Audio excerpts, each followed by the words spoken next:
वैसे तो कहते हैं भगवान ने किसी को गरीब नहीं बनाया है, उन्होंने हर किसी को इतना दिया है कि वो अपना जीवन गुजार सकें, और अगर किसी को जरूरत से कम भी दिया है तो भगवान उसके लिए कुछ न कुछ ऐसी व्यवस्था कर ही देते हैं, उनका जीवन चलता रहता है। हम अक्सर दूसरों की अमीरी देखकर अपनी अमीरी और गरीबी का अंदाजा लगाते हैं। यदि हमारे पास 10 रुपए हों और सामने वाले के पास 100, तो हम अपनी नज़रों में गरीब हो जाते हैं और सामने वाला अमीर हो जाता है। हम यह नहीं सोचते कि एक व्यक्ति कितनी मेहनत से रुपए कमाता है, 100 काम कर रहा है, उसकी जरूरतें क्या है। हम तो बस दूसरे की दौलत देखते हैं और अपनी राय बना लेते हैं। गौतम बुद्ध की आज की प्रेरणादायक कहानी के माध्यम से आप जानेंगे कि भगवान बुद्ध के अनुसार कौन धनवान व्यक्ति होता है। साथ ही आप यह भी समझ जाएंगे कि गौतम बुद्ध हर व्यक्ति को अमीर क्यों कहते थे। गौतम बुद्ध की कहानी आपको बहुत प्रभावित करेगी और बुद्ध की इस प्रेरणादायक कहानी से मिली सीख आपके बहुत काम आएगी। एक बार ऐसा हुआ, एक राज्य के राजा ने गौतम बुद्ध को कुछ दिनों के लिए अपने राज्य में आने का निमंत्रण दिया। बुद्ध ने उस राजा का निमंत्रण स्वीकार कर लिया और अपने कुछ शिष्यों के साथ उस राज्य में चले गए। राजा ने बुद्ध से मुलाकात की और उनसे कुछ दिन वहां रहकर अपने राज्य के लोगों की समस्याओं का समाधान करने और उन्हें धार्मिक मार्ग पर चलने की शिक्षा देने का अनुरोध किया। बुद्ध ने राजा की बात मान ली और इस राज्य में 3 दिनों के लिए एक धार्मिक परिषद आयोजित करने का निर्णय लिया। गौतम बुद्ध के आगमन की खबर पूरे राज्य में फैल गई और धार्मिक सभा के पहले ही दिन बहुत से लोग आए। उसी राज्य के चौराहे पर एक भिखारी बैठा रहता था। उसे भी गौतम बुद्ध के आने की खबर थी, लेकिन वह सोचने लगा कि धर्मसभा में जाकर और यहाँ बैठकर उसे क्या मिलेगा। जैसे जैसे लोग आएंगे वे मुझे भिक्षा में कुछ न कुछ अवश्य देंगे। पहले दिन कई लोग आए और इस भिखारी ने अच्छी खासी कमाई की। अगले दिन फिर वही क्रम जारी रहा। भिखारी ने भीख मांगने के साथ साथ यह भी देखा कि धार्मिक सभा में जाते समय लोग उदास और दुखी हो रहे थे और उन्होंने उसे कुछ दिया भी नहीं। जब वह बुद्ध से मिलकर वापस आते हैं तो बहुत खुश दिखते हैं और खुशी खुशी भिक्षा भी देते हैं। यही सोचते सोचते दूसरा दिन भी बीत गया। तीसरे दिन जब बहुत कम लोग आए तो भिखारी परेशान हो गया। उसने कमाई नहीं की।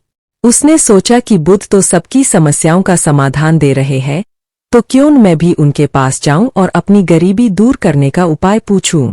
ऐसा सोचकर वह भी धर्मसभा में गया, लेकिन वहां लंबी कतार थी। बड़ी मुश्किल से उनकी बारी आई। बुद्ध के पास पहुंचकर उसने प्रणाम किया और कहा, प्रभु, इस गांव में सभी लोग सुखी है और सभी लोग धनवान तथा सुख सुविधा संपन्न है, फिर मैं गरीब क्यों हूँ।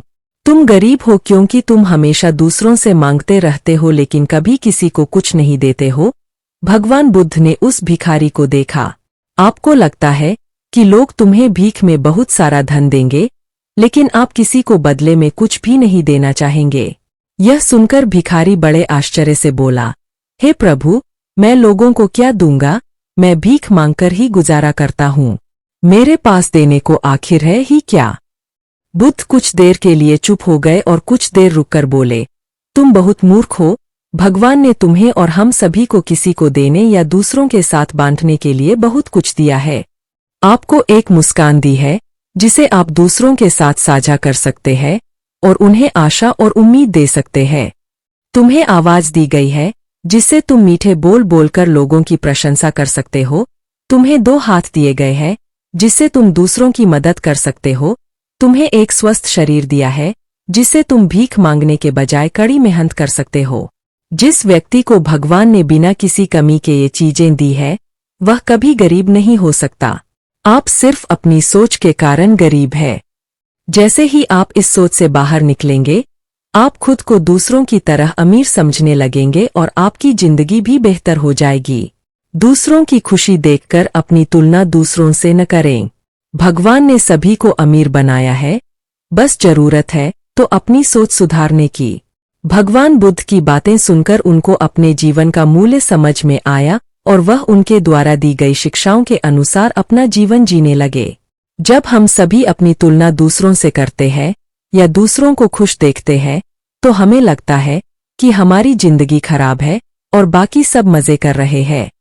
हम अपने जीवन में कभी भी अच्छी चीजों पर ध्यान केंद्रित नहीं करते हैं। हम कभी यह नहीं सोचते कि भगवान ने हमें स्वस्थ शरीर दिया है, जो सबसे कीमती चीज है। आप कितने भी अमीर क्यों न हो, अगर आपका शरीर उपयोगी नहीं है तो वह पैसा भी किसी काम का नहीं है।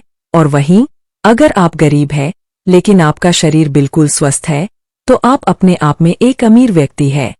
दोस्तों, कहानी अच्छी लगी हो और इस कहानी से कुछ सीख मिली हो तो वीडियो को एक लाइक करके अपने दोस्तों को शेयर जरूर करें। तो मिलते हैं फिर अगले कहानी में।